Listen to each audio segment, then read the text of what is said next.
Living Room Logic. This is Spread the Good, a weekly mini-series brought to you by Living Room Logic, where we talk about things like the progress to normalcy during the COVID-19 pandemic, how important it is to be compassionate, and answer questions from our socials at Living Room Logic. Come find us to join the conversation. Welcome back to the second last Spread the Good. It's just me again, sorry to disappoint. We'll have Aidan back for the finale next week. But it's nice because I have so little material for this week, and that's actually so refreshing. Now, in part, the lack of material is because of the cyber attack, and the HSE and Department of Health haven't been able to release as much information because, if they can't get in, they can't get it out. But anyway, it's still refreshing. There's not a lot to report, but I'll fly through the data I do have. So this is as of Sunday the 23rd. There were 438 cases, right? And there was no change in the 14-day incidence, which is good because we expected it to go up a little bit. In hospital, there was a small increase from 109 to 116, which isn't a massive change, to be honest, and there was no change in the number of people in ICU, which was still at 42. Last week, there were 300,000 people vaccinated, which is just an insane stat, and it looks like next week we're going to, or this week I should say, we're going to get another 300,000 plus maybe people vaccinated. And that brings the total first doses in the country up to 2.3 million doses. And that's about 45% of adults having their first dose. And that's pretty awesome. We're also going to be getting 280,000 Pfizer vaccines being delivered, and that'll set us up nicely for going into June and July.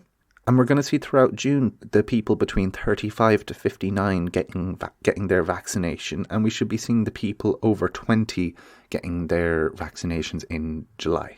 There's a little bit of, news going around. I think it's because it's a slow news week that people are looking towards the Indian variant and how that has gotten into the UK. To be honest, the only thing that bothered me about that was that they were thinking about opening up a travel bubble between the UK and Ireland. Because people can freely travel between Ireland and Northern Ireland anyways, they thought about it. But now that the Indian variant is in the UK, Ireland pretty much said, no. So there's no travel bubble there, and it's going to be a while until people who are in the UK can travel to Ireland, and of course vice versa. Obviously, the only thing that anyone really cares about is if the variant affects the vaccine. And the data so far shows that people are slightly more likely to get reinfected post their first vaccination. So after their first vaccination, there's a chance of you still getting COVID and spreading COVID.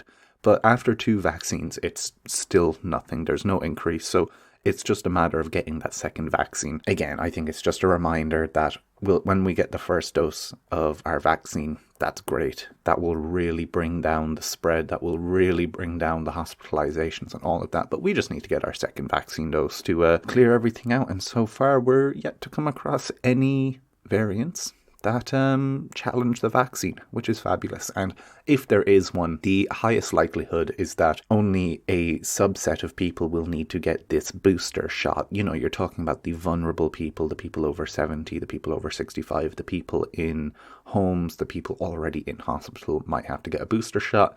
And we're already seeing just how quickly we can develop these booster shots based on how quickly we made the first vaccines. Honestly, I have very, very little to say, and we're only like 3.5 minutes or so, or 4 minutes into the recording, and I have nothing left to say. And isn't that just delightful? I'm just so happy to be able to say that I have nothing to say. We're finally getting to a point where there's no big news to talk about. There's no big shock to talk about. We're just getting closer and closer to reopening, getting closer and closer to normality. People are seeing their family again. People are seeing their friends again. Sports trainings are back, which has been great for my head. And yeah, it's great.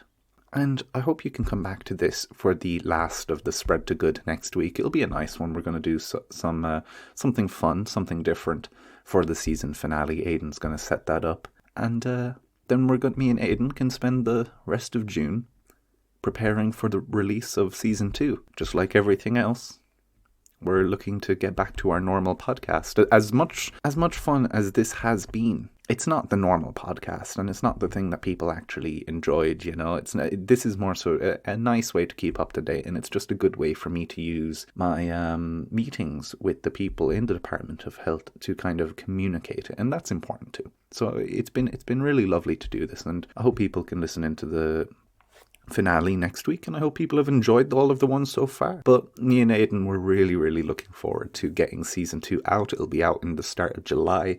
We're going to spend all of June getting it ready. We already have like 6 or 7 of the episodes sorted. We just have to do 1 or 2 interviews and record 1 or 2 episodes, and finito babito, and it's looking really nice. It's looking really good. Yeah, it's really sweet. And anyway, I don't even know what else to say.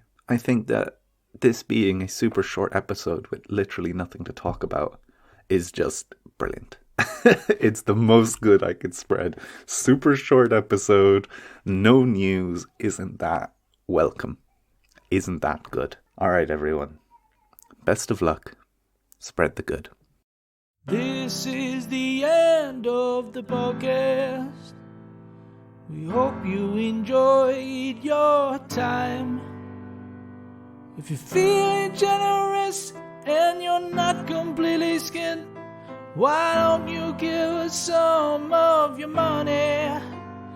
Join our Patreon. Join our Patreon. Join our Patreon. Join our Patreon.